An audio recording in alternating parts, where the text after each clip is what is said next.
হাবিবি আজকে দুবাই মলে আসছি ঘুরতে। আমি দুবাই মলের চতুর্দিকের পরিবেশটা আমি আপনাদেরকে দেখাবো। এখানে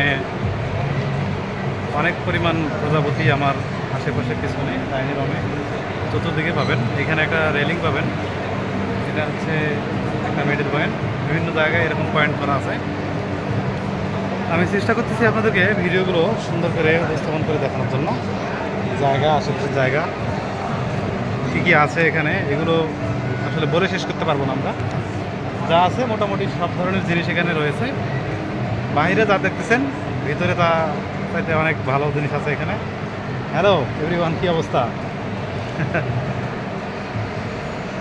আমরা আস্তে আস্তে আগাবো সামনের দিকে এবং বুর্জ খলিফার দিকে যাব। দুবাই মলের থেকে আমরা বাইরে যাব।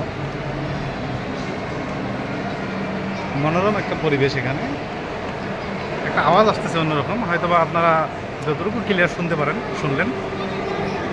তারপর আমরা চেষ্টা করবো আপনাদেরকে ভালো কিছু এখানে দেখানোর জন্য। সব দেশের প্রজাপতিরাই এখানে রয়েছে। বাটারফ্লাই লাভার বলতে পারেন, বাটারফ্লাই লাভার। বাটারফ্লাইদের থেকে আমি একটু দূরেই থাকি এখনো তাদের কাছে যাইতে মন চায় না। হ্যাঁ, ক্লান্ত হয়ে গেছি, অনেক জার্নি করা লাগলো। চশমাটা না চোখে দিলে ভাব আসতেছে না। ন্যাচারাল পরিবেশে ঘুরতে হবে, যেখান থেকে আমরা ভালো কিছু আপনাদেরকে দেখাইতে পারবো। বিশেষ করে এখানে প্রতিদিন হাজার হাজার পর্যটক এখানে আসে এই দুবাই মলের মধ্যে। আপনারা জানেন এটা পৃথিবী বিখ্যাত একটা মহল, দুবাই মহল বা মল যেটাই বলেন না কেন। এই দুবাই মল নাম লেখা শপিং কমপ্লেক্স, সব ধরনের ঐতিহ্যবাহী জিনিস থেকে শুরু করে সব এখানে রয়েছে। এখানে বিশেষ করে অ্যারাবিয়ান, রাশিয়ান, আমেরিকান বিভিন্ন দেশের এখানে মানুষজন আসে।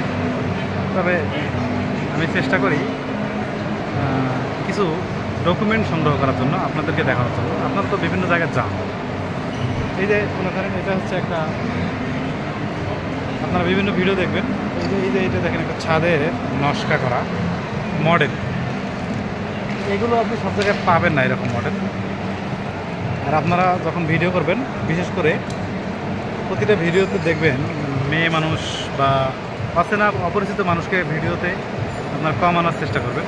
হঠাৎ তারা আপনাদের উপরে উত্তেজিত হয়ে যেতে পারে, এই বিষয়টা খেয়াল করবেন। আমি ওইটাই করি। অনেক সময় মেয়ে মানুষ যেদিকে বেশি থাকে ওইদিকে ভিডিও আমি তৈরি করি না, সাইডে যাই, সাইডে গিয়ে ভিডিও তৈরি করি, আপনাদেরকে দেখাই আলাদা আলাদা।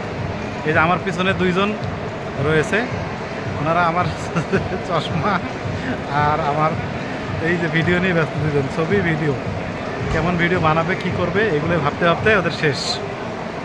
ওদেরকেও কিছু ছবি তুলে দিতে হবে, ভিডিও করে দিতে হবে। এই ভিডিওটা আমি এখানে রাখছি, আমাদের আর সময় নেই আজকে এখানে থাকার, আমরা বের হবো।